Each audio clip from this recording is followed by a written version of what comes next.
Hey, how's it going? I have some cards and I want to talk to you about some stuff. As well, as usual. So, well, I don't know how to begin here. Well, shoot. I will show you which cards I pulled since I hate to move my camera because every time I move it from this position, stuff gets turned and I can't get it turned back. So this is why I usually just show you the cards instead of pointing the camera at them. So anyway, there's 4. And the first one I pulled is from the Shaman's Dream Oracle deck. And it is the number 7 card, Covenant.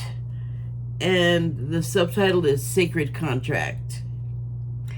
And I was, I didn't really realize this until when I pulled this card just recently, this last time, that, my reaction was, oh, the Covenant card. Like, I got all excited about it. And in the past, when I've pulled it, I didn't realize this until right now, but it felt like something heavy, like kind of a responsibility that you want to put off, or this, like something you dread, like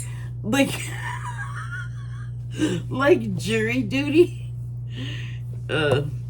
So, okay, that card, this one. And then the next one is from the Angel Number deck. And it is the, hold on, the number 999 card, which this just occurred to me right now. In America, when you want to call emergency services, it's 911, but in the United Kingdom, or in England actually, emergency services is 999. It's perfect. And the subtitle on this card is Release.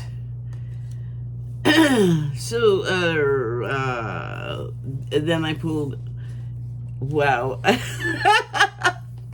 I just had a blast from the past and said something that I've known really only men to say, and particularly Creole men, and it is like it used to be a thing where I think now it's is like a sort of punctuation, and just like I was gonna, it's sort of like in England, or now, or yeah, or you're welcome. There's your patois grammar of the day. Anyway, so from the Wild Unknown Animal Spirit deck, I pulled the Gazelle card, and I'll talk about it. And then I pulled from the Kawaii Cat Tarot. So cute. We'll calm down. The High Priestess card, the number 11 card. The 11 of the coming together. So, there, I'm just wanted to let you know those were happening, that those are a thing. So actually, this has been, what I'm going to talk about, I have some notes from like a few days ago, and it's all just been kind of brewing together for like now to culminate, which I was sort of realizing before, or as I was preparing to do this, but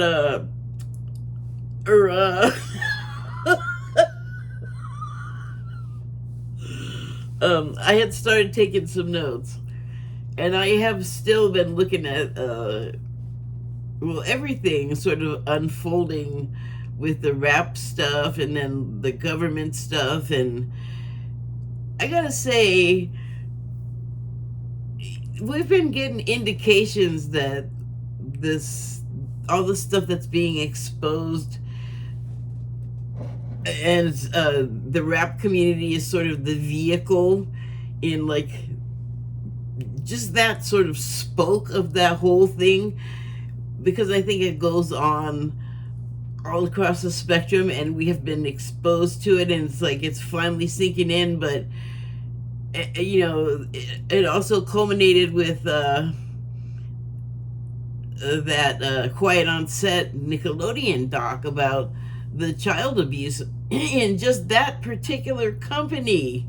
Excuse me.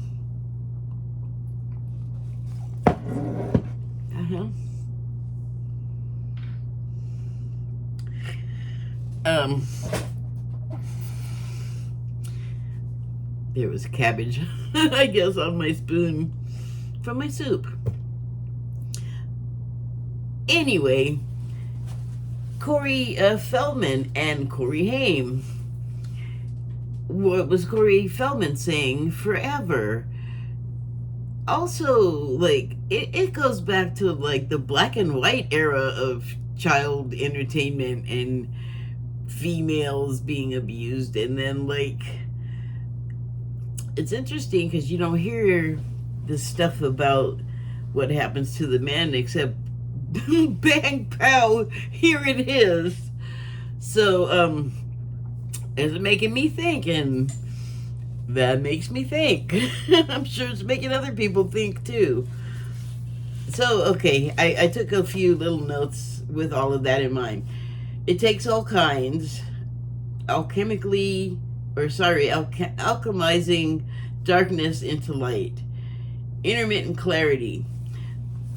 Intermittent clarity is something that Sterling, psychic medium, who I just made him like my mentor and stuff. He's not, I haven't fully informed him. God, I hope there's no more weird stuff in my coffee.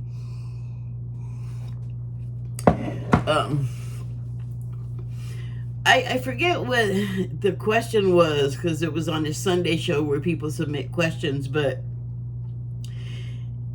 his answer had to do with, like, I know for me, sometimes I'm like in the zone, and I'm getting better at like deliberately placing myself there. But you know, before that, it was kind of random, and it would just like happen, you know, and I didn't have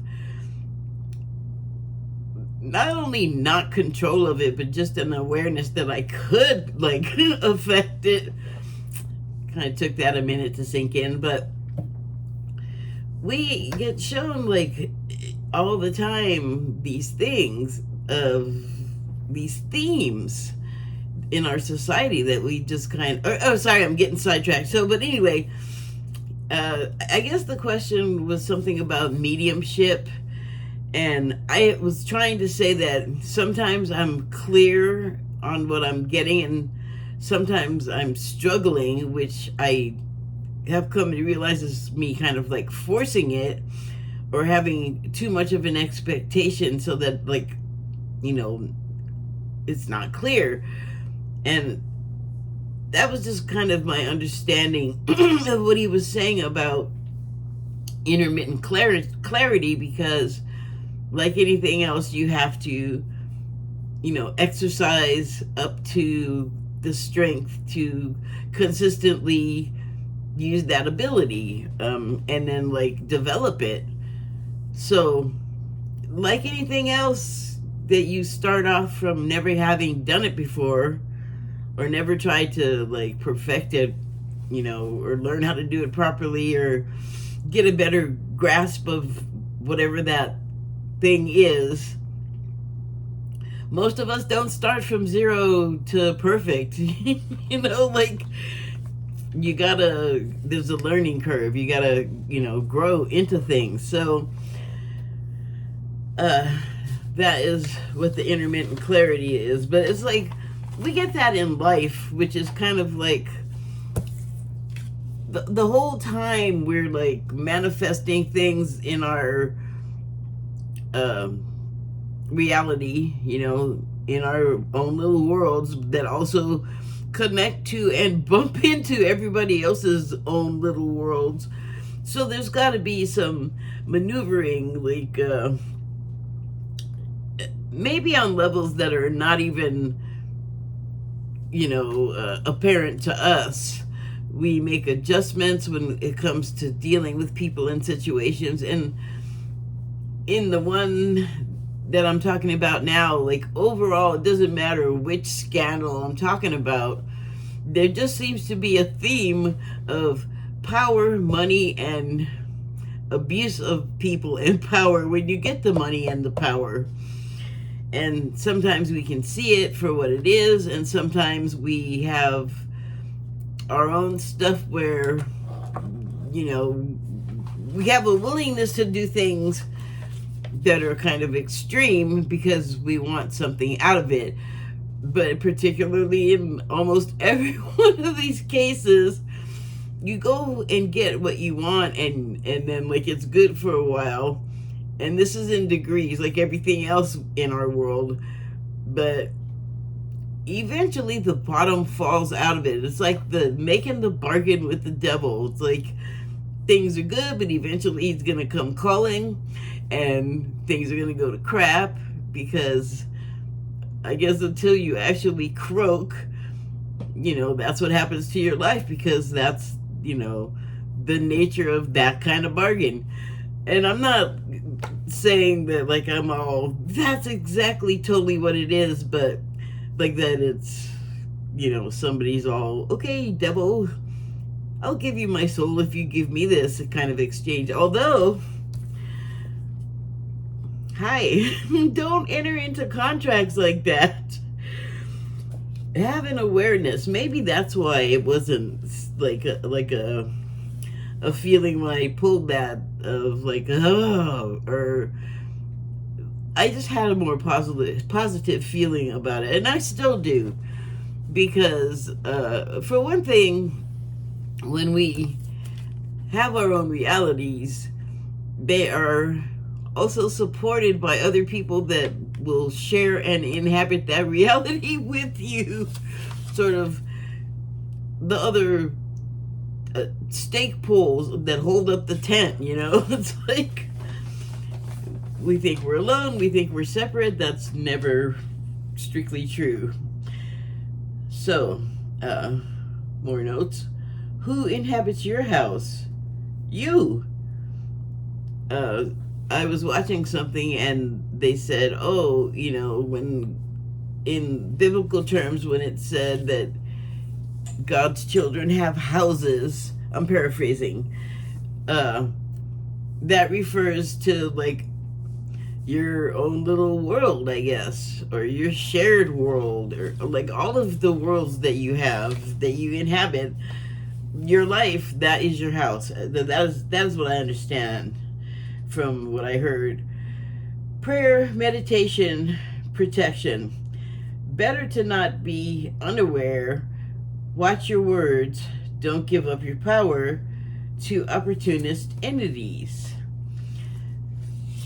So I was watching, the reason why I say that about giving up your power and watching your words, I was watching a ghost show, and the people in the show were, you know, they felt like they were dealing with a demonic situation, a demon entity in this particular dwelling, and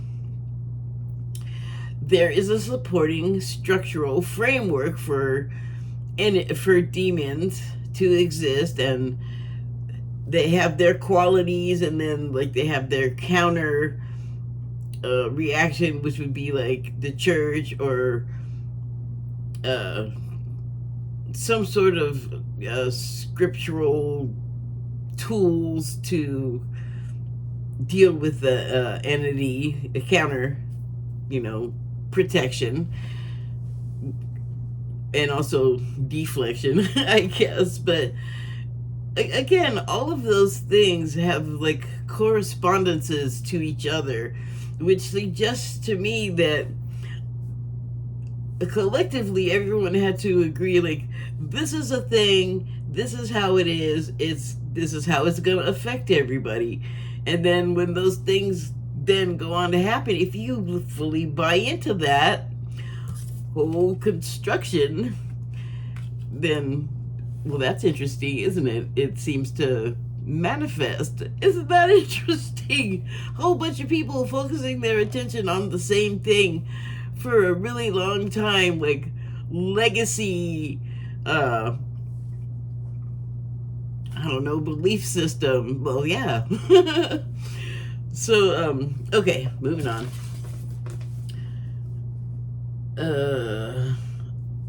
Old school beliefs versus new school. Drawn out to be a positive part of the biggest thing there is. Know who you are. Don't let people persuade you you're something else. No for an answer.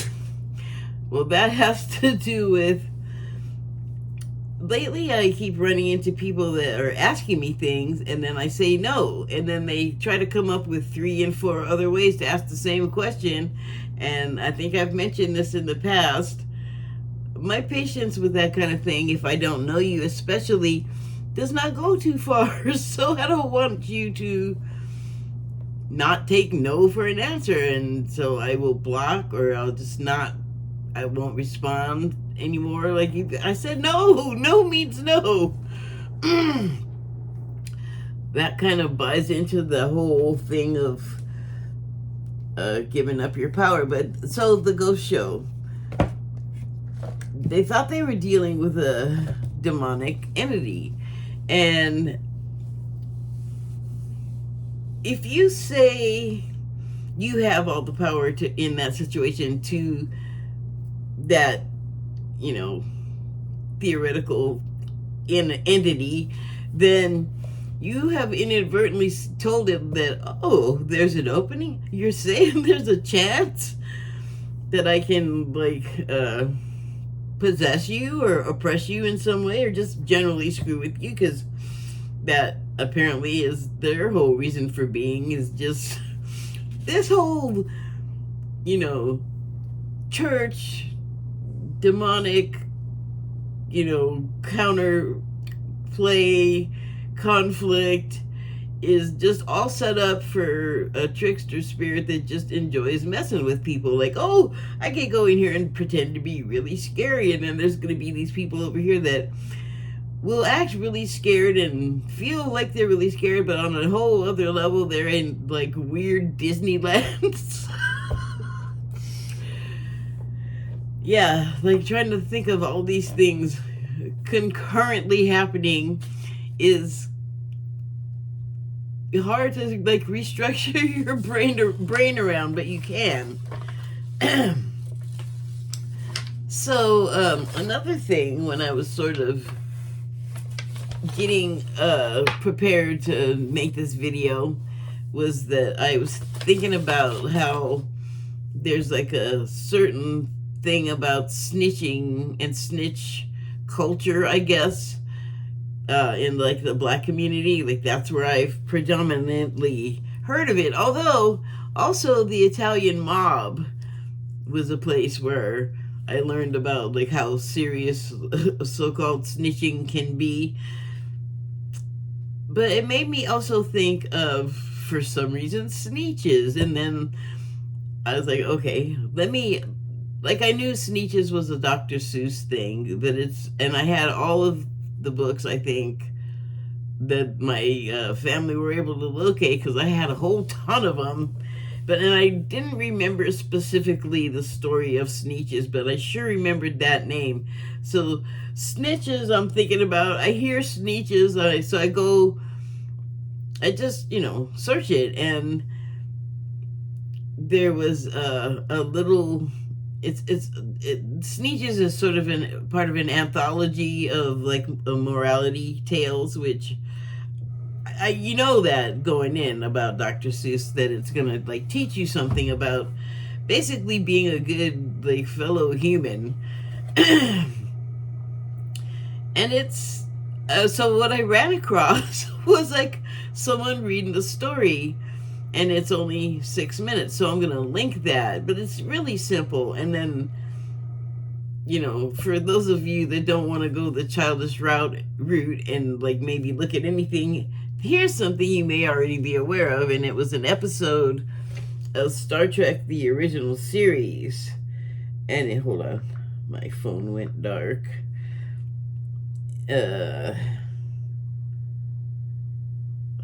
find those. So yeah, it was an episode of Star Trek, the original series, called Let This Be Your Last Battlefield. What was I looking over there for? You're right there. Yeah, Let This Be Your Last Battlefield. And it's always been a favorite of mine because Star Trek is... There's even a tale of a conversation between Nichelle... Oh my gosh, I can't believe I can't remember her name. She was Uhura. Nichelle Nichols. And Gene Roddenberry, the creator, when she didn't want to do the show at first. Like, when she was invited to, at the beginning, to be part of the cast, she almost didn't do it, and then she was persuaded to go ahead and do it because Dr. King asked her to, because there wasn't really such a, like, hopeful representation of black people at the time, and she would have been, like, a science officer on a dang spaceship, so that was not a house cleaner, you know. It was quite a few steps up and would have been, like, highly morale boosting. At that time, there was a lot of negativity around just, if you showed up black, it was not a good time to be black in the world. So he persuaded her to go ahead and do it, and when she went back and was talking to Roddenberry, she had read the script, I guess, and she said, "Oh, I see what you're doing here. These are morality tales." And he was like, "You got me." So I always remember that. And this tale on Star Trek, let That Be Your Last Battlefield, is basically a story of, especially for the time, black and white clashing with each other, like black and white people. So they literally made the story about two species from the same planet that have literal, like, chromatic black and white skin colors, and like one species has it, like, the black part of them on one side of their face, and the other has the black on the other side of the face. And it points out how ridiculous it is that, you know, we're, like, pretty much exactly the same, except for, like, a few functional differences here and there. But we'll fight to the death about how different we are. And it's, you know, much more violent a tale and a theme on Star Trek, because if you could put your twos together, then you know that they were talking about the, like, Ruby Bridge, or not Ruby Bridge, what's that bridge where oh my God, the police had the fire hoses and the dogs, and, you know, basically the issue was, like, black people trying to, like, not have this happen to them and not be strange fruit. Look it up. And then that particular attitude just comes back like a ugly tide. But anyway, that's pretty 2x4 exposure to racism. And the Sneetches, a little more gentle about it. The difference there is that the high and mighty Sneetches with all of the good stuff, and they have, like, a weenie roast, and they're having a great party, and they are just like the Mutual Admiration Society. And they have stars on their Anar. It doesn't name the body part. It just says Anar, but it's basically where your navel would be. And they're like the upper class of Snitches. And then they have weenie roasts at the beach. Like I said, it's a big deal. It's a party. It's a white party. It's in the Hamptons. Kind of attitude I got, which I did not get as a kid, but I did get the 2x4 about it, though. So the other Sneetches do not have stars on theirs. And it just pretty much is a child's sort of direct yet indirect parable about racism and exclusion. And in the Snitch story, like in the Star Trek one, eventually calmer heads prevail and the Starfleet people talk them into sense and get them talking to each other more rationally. In the Sneetches story, some flim-flam man comes to town and starts telling the people without the stars, well, here, I have a machine that'll put a star on you, and all you gotta do, I think he gives them the first taste free, like a dang dealer. And then, so they go with their stars to hang out with the other sneetches with the born on stars, and they treat them like new money, basically like old wealth, looking down their snoots at new wealth, like, oh, you're just trash. Which, boy, do we love to do that to each other. So, okay, here we go. I got some reading. Leveraging leaders learning what their own medicine tastes like. Oh, sorry. Not different thing, but not really. This is what I wanted. So, let that be your last battlefield. I just have to give props to Frank Gorshin. Look him up. He was a great character actor, and I believe he did comedy too. I don't know if he was a stand-up. I think he was a comedic actor, but he was always the funny guy on Laugh-In or Johnny Carson. He was I feel like both a dramatic actor and a comedy guy with a rubber face. He was great. So that's Star Trek, the original series, season 3, episode 15, if you were wondering. But here's what I was writing. Anyway, let me just do it. Gatekeeper meddlers. Why? Why the cruelty and humiliation? Why the extreme abuses of mind and body and feels like our souls, even as the observer? On a cosmic level, it's change to bring about change. It's the only way we can be reached anymore. We've all become inured to it. Every harsh and heinous we can muster up no longer phases us. It doesn't seem to impact us in a meaningful way, meaning we don't think of the consequences of actions of our own and others the way they rattle rustle. Yeah, I had to add paper sound effects. Can take us. Let me go back.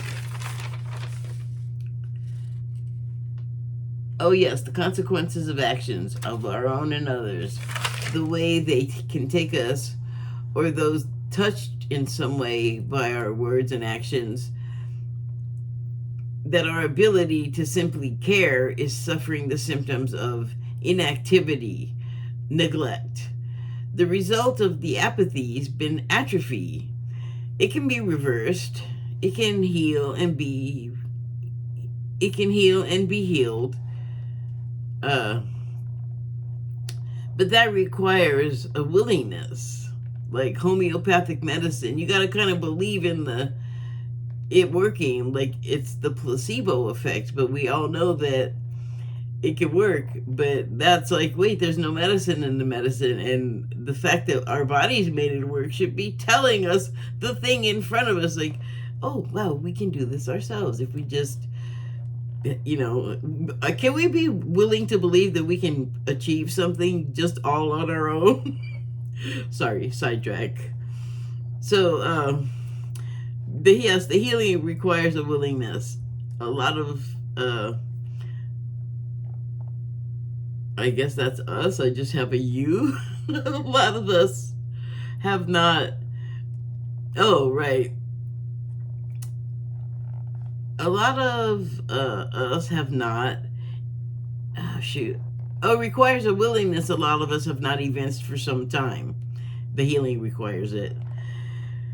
So the horrors we feel, see, and find all around us, I feel like, are doing so to startle us awake, to bring us back to ourselves, to lightness of heart and humor, to love for life, ourselves, to love for life, ourselves, each other, and the beautiful creation we get to inhabit. So if that wasn't clear, I think that, we collectively, like everything that we do here is part of a plan, so to speak, that we have all made with each other. I have talked the connection before. But some of us have gotten like so deep into the role that we're playing that we're forgetting to do the other part. So I'm gonna go to the angel card now, and I just pulled a card very similar to this. I think it was 2 days ago now, and it was the 666 card. And I remember when I pulled it, I think the first thing I said was, it's not that. Like, don't go straight to movie devil stuff. Don't go to that construct. So again, emergency services. Well, we may need those right now, especially like with a rap thing. And also, that's supposed to be so widespread, a sort of entrapment system. Like, if you want to do what you want, you got to do what we want. And I think the reason for doing that, and even as it gets to be with younger people and the more horrible it seems to us and is affecting us, like I said, I guess we just made it so we got to go there to like jolt ourselves into awareness, like an electric shock, like clear. So the subtitle on this card is release. Balance. I guess you would want to achieve it. I'm just going to read through the finances, or through the keywords, because that feels like what I should do. Balance, finances, success, wealth, cycles. What goes around comes around. Oh man. Your current circumstances are ending, so you might take advantage of better ones. Well, in the rap thing, some people were having a real good life, and some of the current circumstances are ending. So you better take advantage of better ones. Time to course correct. Time to make some changes. Maybe refer to or install some new stipulations on your contractual obligations. I didn't do my vocal exercises. There. If you are experiencing a significant change or conclusion,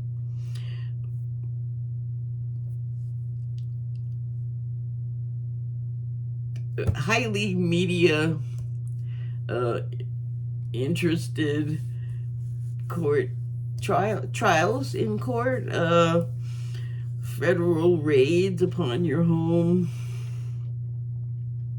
I'm sure there's other people in trouble. Well, the wars, the Ukrainian and the Israeli Gaza conflicts, conflagrations,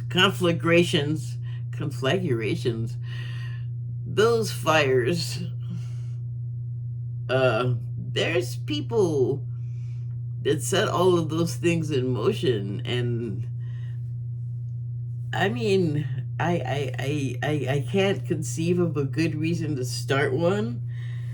And in both of those situations, it's like there was one party that was just like being all heavy and over influencing, or just throwing their weight around, and now it doesn't seem like it's not a good look for anybody right now. There's a lot of suffering to go around in all parties, in all cases, because even the people that started the stuff, something is driving them to have big shillelagh action or something, like just. And by the way, one last hurrah they're all sort of like aged.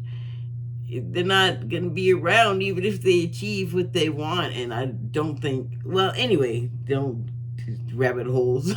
Stay away.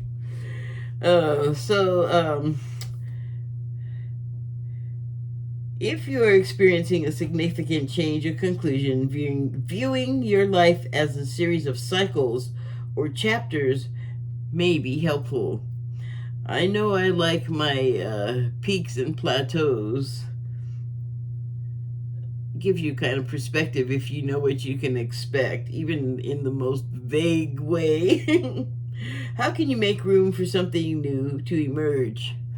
Well, speaking of plateaus, I feel like that's when you have those null periods when you're just sitting around, and what better time to examine all of your stuff than one of those null periods.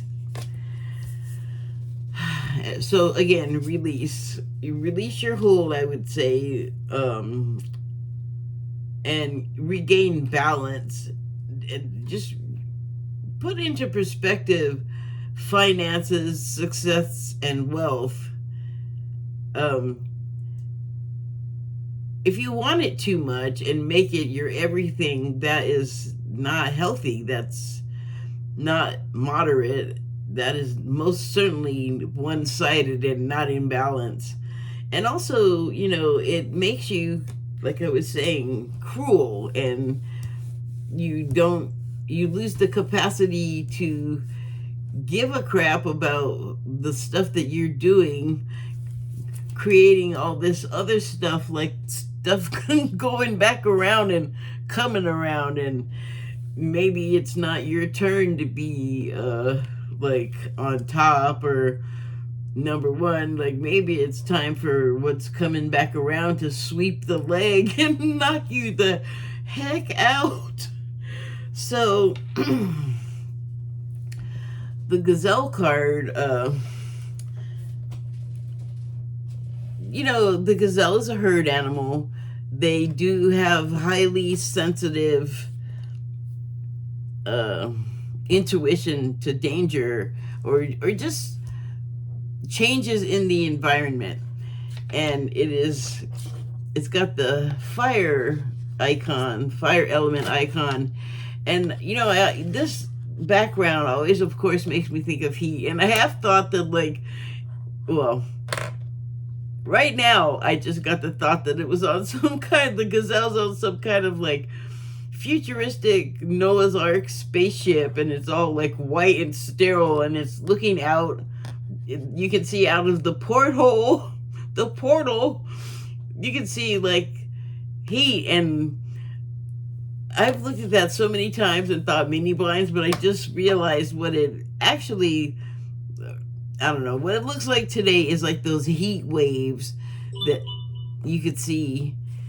If you were watching some nature show, the camera would show a panoramic view of the horizon, or of the herd walking around on the land, whatever it is, but overlaid was the sense that it's really hot there because everything was wavy. I just got that that's what that is. But I feel like the gazelle in its flock is the everybody else, the rest of us that just get kind of swept up in things that other people are doing that kind of, these guys, their biological imperative, of course, is to breed and to live, to perpetuate their descendants, their race, basically. But, what they do is constantly forage and search for water and, guard their lives, guard their families' lives. And so they have to be really sensitive to stuff, but we get swept up in,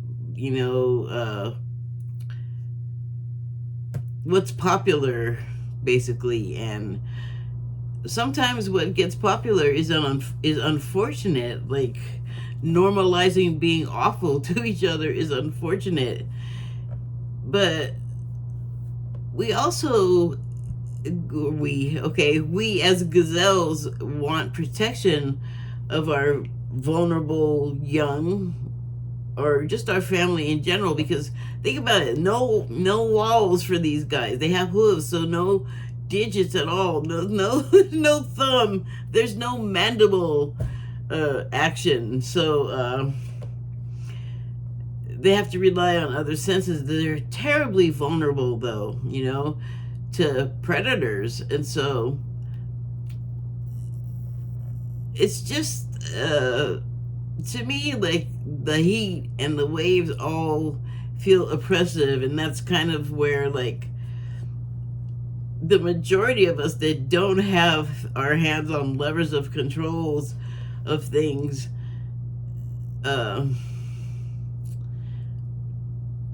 we just have to be fleet and skittish to, be safe, basically. And sometimes it's called for, but, other times in those same documentaries, you will see everybody up at the water hole, like predator beasts alongside prey. It's the most bizarre and beautiful thing. So, I mean, we can get along, and it doesn't have to be like just a survival situation, and we don't have to prey on each other, especially the vulnerable ones of us. I know that we look at what we do to each other, and some of us are like feeling the pain of it and do have compassion for what is happening, both to people and also for the people that do the stuff to people, because I know it's facile, but hurt people. We kind of are built that way, but the fact that we can, like, conjure up situations to also survive in it and, go with the flow, basically, also to survive, but with less desperation, with just kind of like an acknowledgement that this is the situation. Like, don't fight it, just kind of go with it. Not in that gross let it happen way, although sometimes that has to happen too. I've been in a situation like that more than once. The horror over the stuff happening in the rap thing, there's more going on there, like on so many levels. A lot of conjuring going on there. A lot of people doing what they got to do to survive, and it's hot and uncomfortable, but also, where can you go? What can you do? You just gotta release, go with the flow, maintain perspective, and if you need to, change the contract. Do what you gotta do. Look out for your own needs, like, be proactive. Don't just be passive. These guys are not just laying down going, okay, there's lions and predators, I'm just gonna lay down.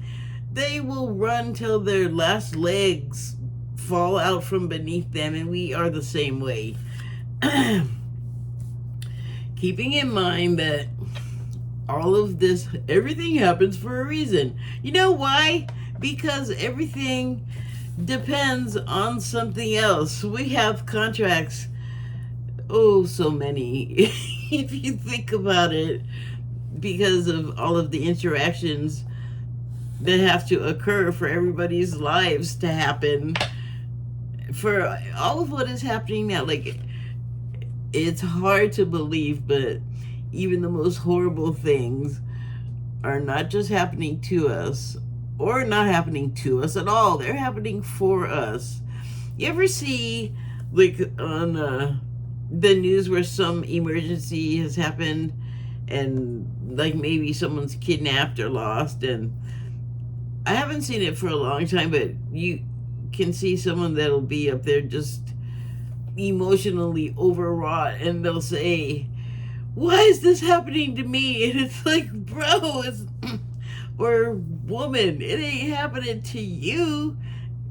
I mean, you're being affected by it, like maybe it's happening to your child, but your child is the one that's experiencing the thing directly. You are having a ripple effect, not to diminish a mother's feeling of loss in a situation like that, but let's keep things in perspective and remember who we really are. Because things happen for a reason. Why? So that all of the other stuff can happen. It's all connected. Okay, I think I got my point across. Thank you and good night.